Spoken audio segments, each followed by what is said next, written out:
All right, so remember there were 4 New England colonies and 4 middle colonies, and then the rest were southern colonies. We should maybe, if we have time, we might work with that map a little bit today that we started but then didn't ever do anything with because I wanted to read instead. So remember, each one of these colonies was formed for different reasons by different people, and remember, each group kind of had their similar things. So the New England colonies were all kind of similar. The middle colonies were very similar. The southern colonies were also similar. The middle colonies, does anyone remember what they were most? What was special about the middle colonies? Anyone remember what was cool about the middle colonies that Mrs. Kneifel thought was cool? John, do you remember? They were nicknamed the breadbasket colonies. They were nicknamed the breadbasket colonies. That was cool, I suppose. Mrs. Kneifel thinks the middle colonies were the most cool, or because they had the most diversity, and the middle colonies were the ones that were fine with lots of things happening. The middle colonies were like the first people to be like, oh, you believe in this and you believe in that? Okay, cool. That doesn't bother me. Where the other ones are more stuck on their specific religions. So the middle colonies had the most diversity, the people from the most different places. The southern colony had lots of those big farms. And the southern colonies, remember, were Virginia. What was another one of the southern colonies? If you don't remember, feel free to turn back to the page previous. What was another one of those southern colonies? John. The Carolina colonies, and don't forget, Carolina colony started as 1 and then it split into 2 in 1712. What was another colony? I'm looking at them on my page right now. Gabby. Georgia. Was that southern? Yeah. And Georgia was founded in 1733. It actually might help you specifically to look at the timeline on page 15 to name those 5 colonies. Abby. What? Maryland? Yeah, Maryland. So we had Virginia, we have Maryland, we have the Carolinas, then it split into South and North Carolina, and then we had Georgia. Maybe there was only 4. Maybe Mrs. Kneiffel's confused. Also possible. Also possible. Everyone take 5 seconds. Dun, dun, dun, dun, dun, dun. 1. We'll talk more about that later. So anyways, we had all of those lovely, lovely colonies, middle colonies. Southern colonies. They all had those big farms. Well, a lot of them had big farms. And what was happening as people were claiming more and more land? What was happening? Were people totally fine with that? The whole world was like, yeah, sure, take more of my land. What issues were they running into? Anyone? What issues were we running into? As the colonies grew bigger, what was happening? Abby? Right, the Native Americans had less and less. So there was always some resistance that was happening with the Native Americans. All right. Dun, dun, dun, dun. And I don't know if you guys remember, I'm going to reread you something that we read on Friday, and I'm going to see if you guys can find a little text or a, subject area to subject area connection. Are you ready? The colonies kept growing, and soon settlers began to push further and further westward. The wilderness that lay west of the colonies was the backcountry. At first, settlers followed old Native American trails. As more and more settlers made their way back into the backcountry, the trail widened enough to allow wagons through. It became known as the Great Wagon Road. Was there anything there that reminded you of something else that we started talking about today? Did I read anything that just sparked your attention to what we've already talked about earlier today? Miss Gabby, I see your hands raised. Text-to-text connection here.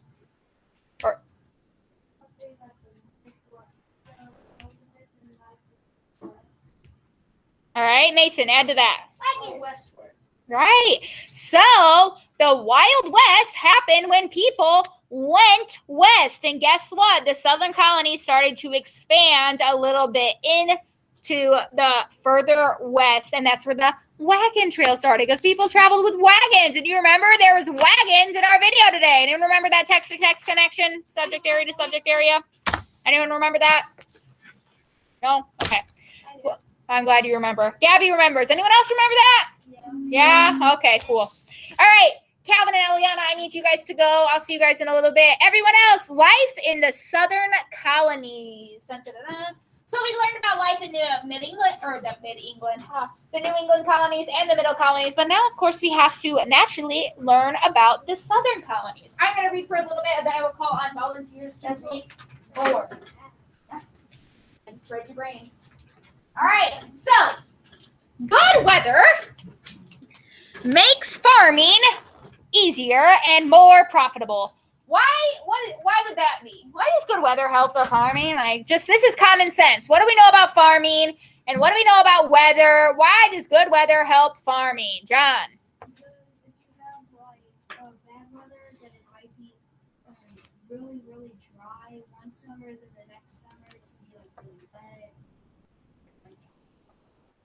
You get a lot of rain and it flood your crops. All right, and if it's really, really dry or it's really, really wet, what does that do to farms? It makes what, Eric? It makes a lot of the crops die. Yeah, and if we don't have crops to sell, are we going to make any money? No. So luckily, the southern regions had really good weather. So southern region has mild weather all year round. That made it easy for planters in the southern colonies to raise crops such as tobacco, indigo, rice, sugarcane, and cotton. Does anyone remember which one of those that I just listed was the first cash crop of Jamestown, the first settlement of the United States, the first permanent settlement of the United States? Which one was the first cash crop? Alicia? Tobacco. And what does cash crop mean? Someone remind me. What does Ethan? It's used to sell and not. Right. So remember, originally, people were only planting things to eat, to survive. But then when they started growing tobacco, they started growing it to sell. And of course, if you sell something, you get cash. So it was the first cash crop. But, sorry. Now I got to find out where. But they didn't do it alone. The slave trade brought in tens of thousands of enslaved Africans using slave labor and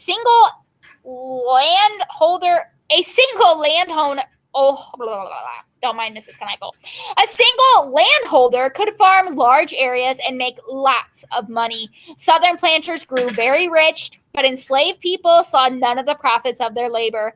They lived on the lives of wealthy planters were very different from the lives of enslaved people. So I know we talked about this earlier, and I'm pretty sure it was in the Carolinas. Once they split the Carolinas, the North Carolina had the small farms that people just took care of on their own, but then the Southern Carolinas are the ones that had these giant plantations where they needed extra workers, and they couldn't just find extra workers, so instead they brought in enslaved people and forced them to work, and they were treated very unfairly.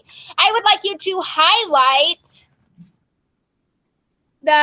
these two sentences, that the slave trade brought in tens of thousands of enslaved Africans, and using slave labor, a single landholder could make a lot of money. So they made all this money, but they didn't do it without the help of others. And they weren't necessarily giving credit or even good lives necessarily to the people that were helping them.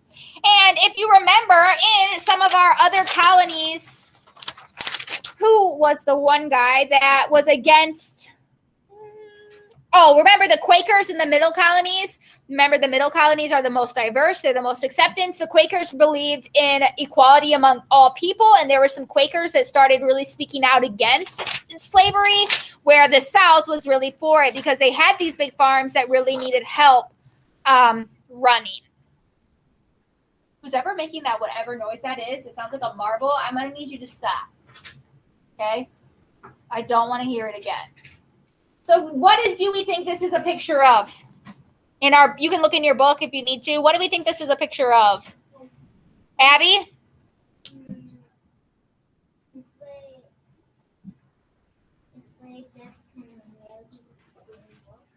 again, so this looks like some type of plantation. You can see people working over here. You can see a wagon. You can see a building in the background. Obviously, this is some type of plant.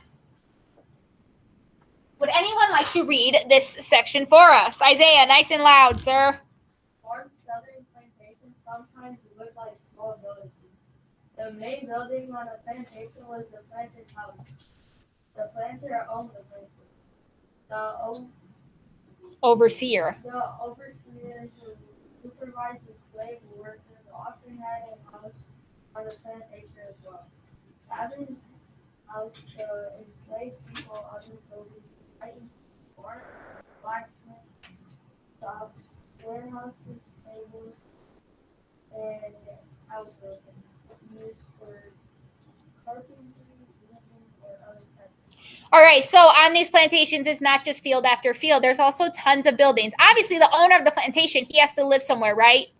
So there's his house. And then there's an overseer. So that's someone that the plantation owner hired to take care of all the other workers. And in this case, normally the workers were enslaved people. So it's not like they could just not show up to work today. It's not like they could just quit their job one day. And then there's all the other things happening. Obviously, we need barns. There's probably some animals. And then we talked about people doing skilled work. I don't remember what day. We talked about how some people, enslaved African Americans, if they were skilled craftsmen, they could do woodworking. Oh, it was in the middle colonies. People could do woodworking, or they could do blacksmithing. They could do other things. So there's all these different buildings. Lots of things are happening, not just plain old farming. I just want you to highlight large southern plantations. And if we have a question about what large southern plantations, look like, or what's there, where are we going to look? Right there, right? Now we're going to continue on to more about farms and plantation. Is anyone catching, understanding what the southern colonies were really about? Like, what was really happening in these southern colonies? A whole lot of what, Gabby? Farming. A whole lot of farming and a whole lot of work. All right? I need some lovely... Okay, Gabby is going to read our next section. Do you have a question, Mason, or you want to read? I want to read. Okay, you're reading next. Farms and plantations were not the only industries that profited from slave labor. Enslaved people worked in the lumber and naval industries too. Slavery became institutional, required formal systems as the backbone of South African economy. A select group of land owners grew richer and richer out of the forced labor of others. All right. So remember, we talked. We already know about lumber. How there's lots of trees here, and how people worked in lumber and shipped it out in the Triangle Trade Route, specifically to go to England. And then there was also the naval stores. And what was happening in the naval stores industry? It's like, what do they build in there? What does that have to do with anything? Anyone remember? Word naval should help us out a little bit. What's happening there, Mason? That's where they make and chop all the wood and stuff and fuel. No. Sorry. Isaiah, you're shaking your head. What happens at the naval stores?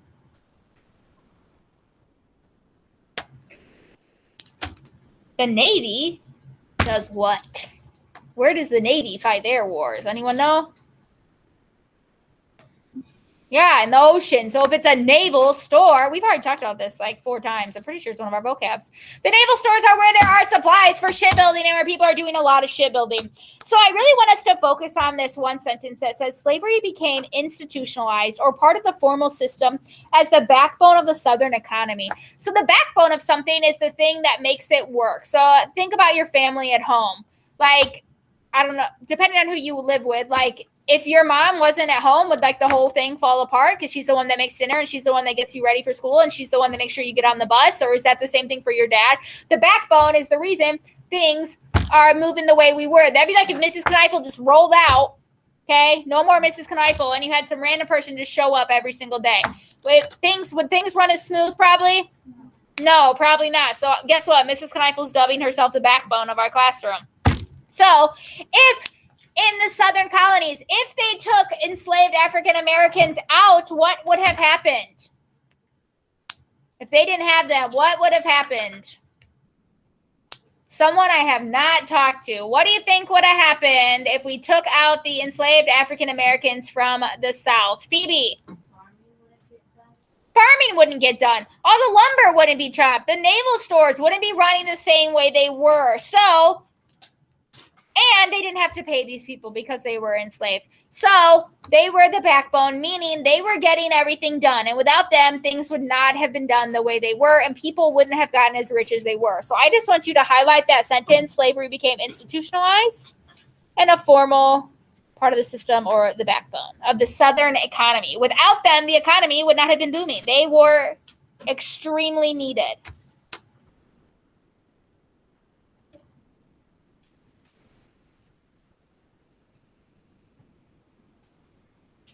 And can someone remind me how we got people from other countries? What route they traveled? Where did they come from? How did we find these enslaved people? Anyone remember? Dun, dun. If you don't remember, you could flip back to page 7, and 7 will give you a big hint. John?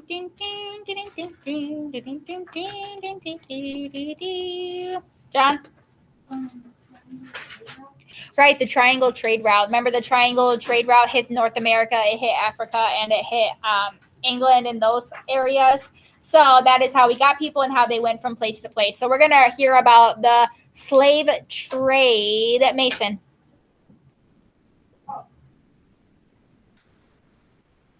The slave trade continued to bring enslaved Africans to the English colony.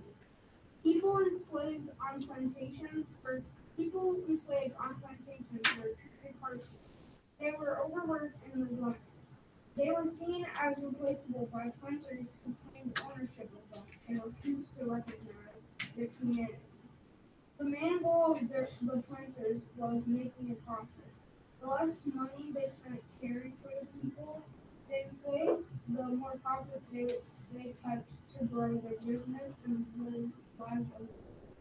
All right, so the slave trade obviously was not good because people were being traded. They were not being paid. They were literally just stuck in their situations. Not only that, they weren't necessarily being taken care of well. Like, obviously, they have to eat, right? So who's going to pay for that food? Well, the person that, quote, quote, owns them. Well, if we don't feed them a ton, that's less money I have to spend. If they needed medical care, they didn't get it because that was money the plantation owner had to spend. So the plantation owner did not want to spend money on the people they own. They just figured if something happens to them, I can get another.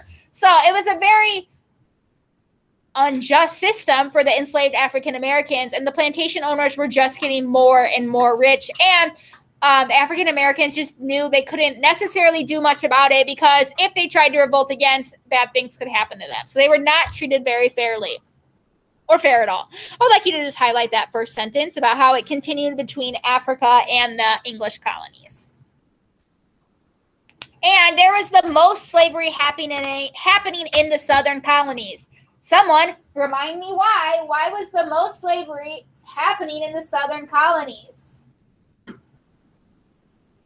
Why was it happening the most? Someone besides John. I haven't talked to Zoe. I haven't talked to Madeline. I haven't talked to Bree. I haven't talked to Rush. I haven't talked to Isabel. I haven't talked to Claire.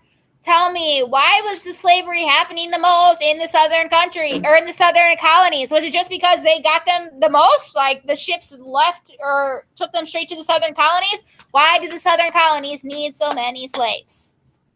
Or think they need so many slaves? Dun, dun, dun, dun, dun. Malik.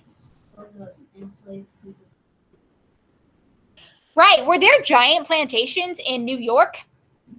No. So they didn't need slaves the way that the southern colonies did to make their economy run.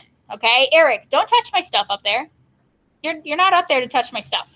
All right. This is a little learn more because we might as well learn some more. Dun, dun, dun, dun. This is not in your booklet. It is just on mine. All right.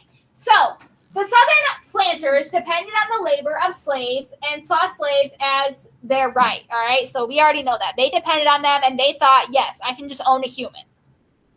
Others disagreed. The Act of Enlightenment in the late 17th and early 18th centuries inspired the idea of natural rights of man Enlightenment thinkers saw slavery as an enemy of those rights. Meanwhile, Quakers began to see slavery as opposed to their Christian values. Quaker leaders such as Anthony Benitez and John Woolman, who we talked about earlier, worked to free slaves. They convinced Quakers to set their slaves free. So remember those people in the middle colonies, the Quakers, who were really like, oh, all men are equal. And they started to realize, okay, if all men are equal, why can we own someone? So they were a big step in helping some slaves get free.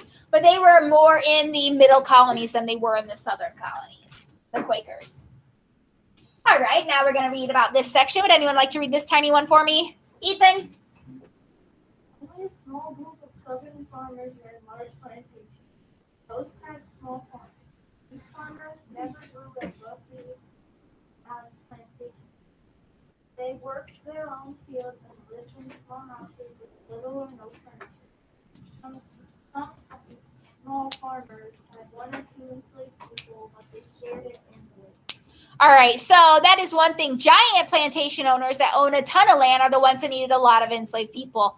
But that doesn't mean that other farmers didn't have enslaved people. People that had small farms, they would have one or two enslaved people, but they also still worked. A plantation owner, someone that owns a giant plantation, was not working. They were having everyone else do the work.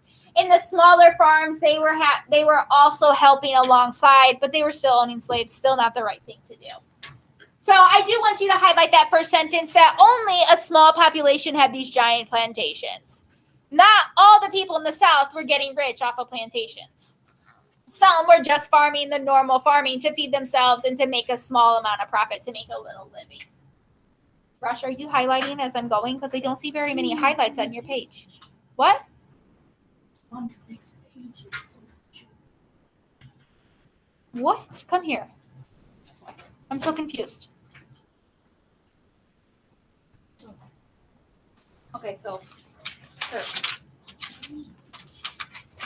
16 and 17. I said that multiple times. You could have asked us to find the right page instead of just not doing anything.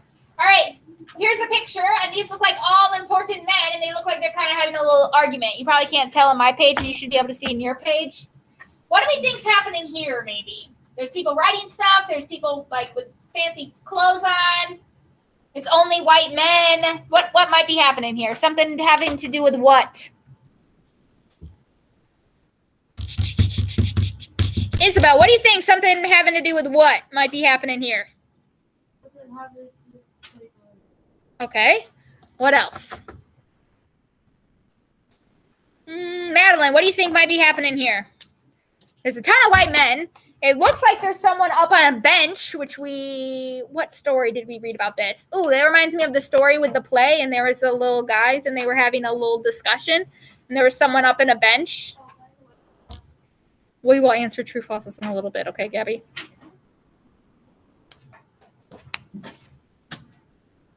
I cannot hear you one bit. Still can't hear you. Probably in a courtroom. Maybe in a courtroom. Okay, so what happens in courtrooms? What might be happening with all of these white men talking to each other in a courtroom? What might be happening? 3, what might be happening? Rush, don't just highlight random things, okay? I will give you my paper in a little bit, and you can highlight what I want you to highlight. Because that's not it. 3, what might be happening? What do we do in courtrooms with a bunch of people when we're creating a brand new place? What might we be doing, Zoe?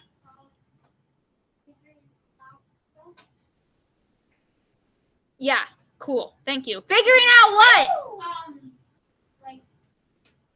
Hey, if you guys don't know, you could maybe skim this. You could skim those paragraphs and find out. Probably you go to a courtroom like a big car on purpose. No, that's what you would go to a courtroom today now. Alicia. Yeah, we are creating brand new colonies, okay? Brand new things are happening. So people had to meet in order to discuss laws and discuss what is appropriate in this colony versus other colonies. So white men, who were the only people that had necessarily rights and were able to vote and be on legislative and stuff, were the ones meeting to decide these things. Virginia grew to be the largest English colony in North America. In 1699, it moved its government to Williamsburg. Virginia's House of Burgesses was the first legislative or law-making assembly in the colonies. It played an important part in the move towards independence. Elected members such as Patrick Henry, Thomas Jefferson, and George Washington went on to play defining roles in the birth of the new nation. Are any of those names familiar to you? Someone raise their hand and tell me what name is familiar to them and why. Abby. And why is George Washington's name familiar? Because he was the first president. He was the first president of the United States. Fabulous. And he didn't just show up and become president one day. No, he was on the first legislative team in Virginia's House of Burgesses. What other name is also important to us? Gabby?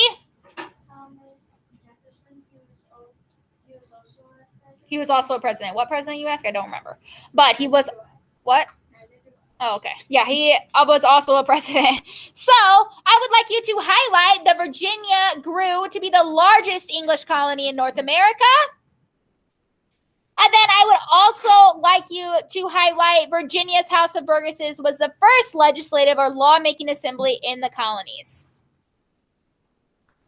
Now, this is a little bit of a backtrack because when we were first reading about the Middle colonies and the New England colonies, we talked about what governments they had, but governments originally started in Virginia with these legislatives.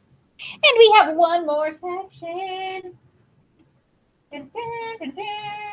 about Miss Maryland. I don't know why I just decided Maryland was a girl, but I did. Maryland had been formed as a safe haven for Catholics, yet the colony accepted other Christian denominations. The Tolerance Act in 1639 and 1649 granted religious freedoms to most other Christians.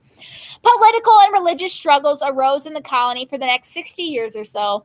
Even so, Maryland remained a home for those looking for freedom to access, looking for freedom to live according to their beliefs. So remember, the southern colonies and the New England colonies were the most strict on what religions people were following. But Maryland, go Maryland, made these acts that said people could really be whatever religion they wanted to be. So people that came to Americas and originally to escape or to have their religious freedom would maybe want to be somewhere like Maryland.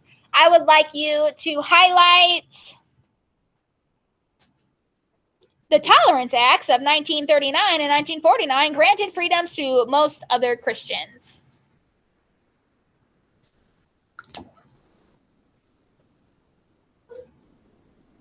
Battles of religion happened throughout all of the 13 colonies, but some colonies were more ahead than others. All right, so let's just recap with my sticks.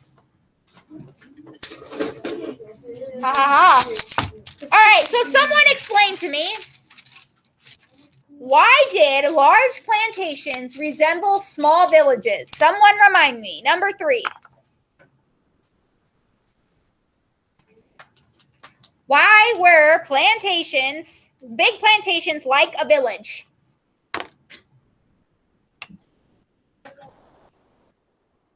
Okay. Yeah, they did have people. Well, number 14. Give me more.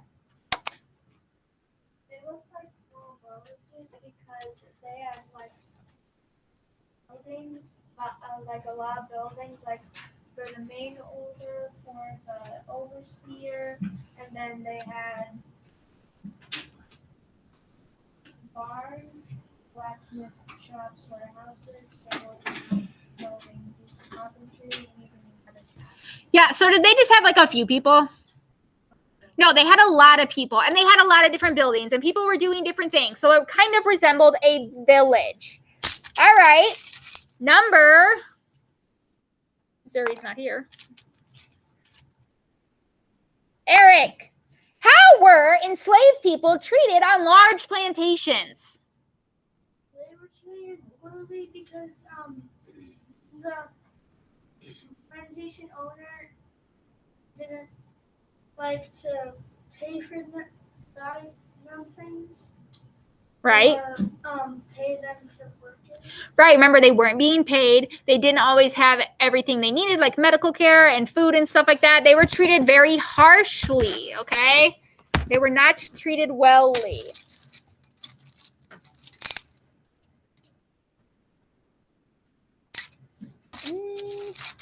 So let's contrast the differences. What were the main differences between like a small plantation owner and a large plantation owner? Madeline, you're number 17. What's the difference happening there for the small plantation owner and the large plantation owner? What's the difference between them?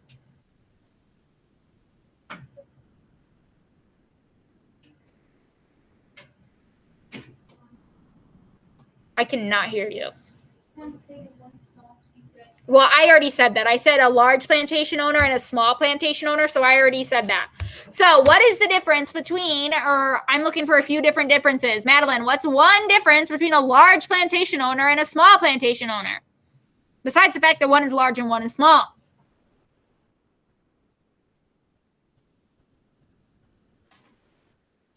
Alicia, would you like to help her out?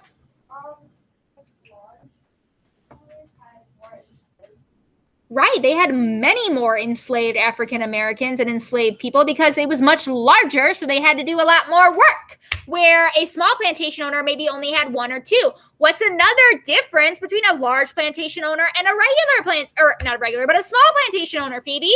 Mason, put the scissors away. Right. Remember, a large plantation owner gave everyone else work and didn't work, okay? They were not helping out in the fields. Where a small plantation owner, well, guess what? There was so much work to do. They also had to help in the fields. What else, thinking more economically, was a difference between a large plantation owner and a small plantation owner?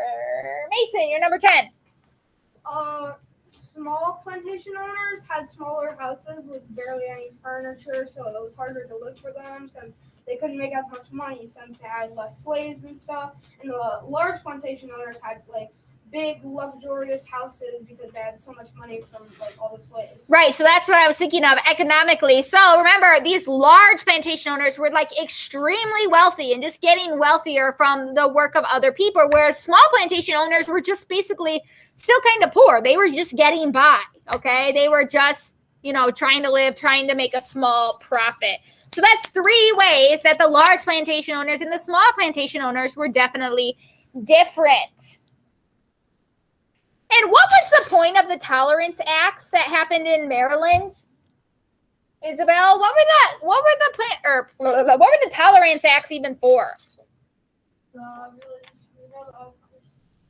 Right, of other Christians. It was granting people some more religious freedoms, okay? And that is what many pilgrims, which remember, a pilgrim is someone that goes somewhere in search of religious freedom, many pilgrims wanted. So a lot of them, if they weren't in the other South or in the other New England or middle colonies, if they were in the South, they gravitated more to the Maryland colony. Are there any questions? Going once, going twice. All right. If not, I'm going to stop this. If you are one of my friends